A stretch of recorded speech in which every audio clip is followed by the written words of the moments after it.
Nasubukan mo na ba ang ganitong luto sa manok mga kanoypi? Kung hindi pa, panoorin mo ang video na ito dahil for today's recipe ay magluluto tayo ng manok na siguradong uulit-ulitin mo sa sobrang sarap dahil sauce pa lang ay ulam na.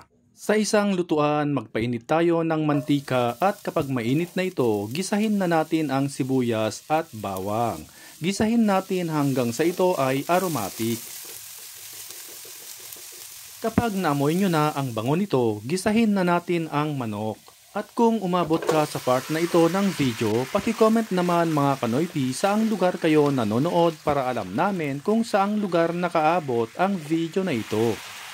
Ilagay na natin ang pamintang durog at ipagpatuloy ang paggisa.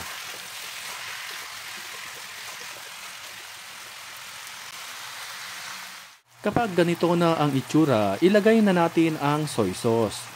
Ipagpatuloy ang paggisa hanggang sa mag-reduce ang soy sauce.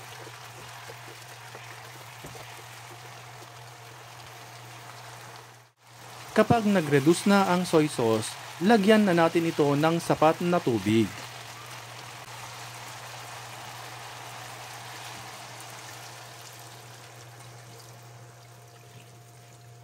Takpan at hintayin kumulo. Kapag ito ay kumulo na, ilagay na natin ang brown sugar. Ilagay na rin ang Mang Tomas sarsa.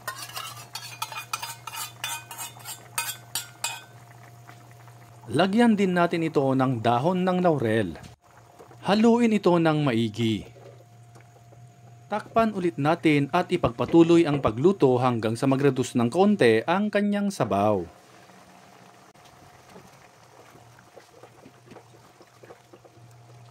At this point ay maglalagay na tayo ng suka. Takpan ulit natin at lutuin hanggang sa ito ay lumambot at tuluyan ng mag-reduce ang kanyang sauce. At finally, luto na ang ating paksiw na manok. I-turn off na natin ang kalan at hanguin na ito.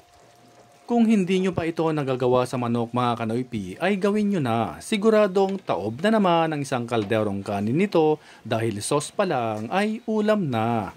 By the way, shoutout nga pala sa lahat ng ating avid followers and viewers worldwide, especially kay Melanio Palope from La Paz, Abra, Michelle Hipos from Lopez, Quezon Province, at kay Ma'am Lorna Suarez from Australia. Maraming salamat po sa inyong walang sawang pagsuporta at panonood.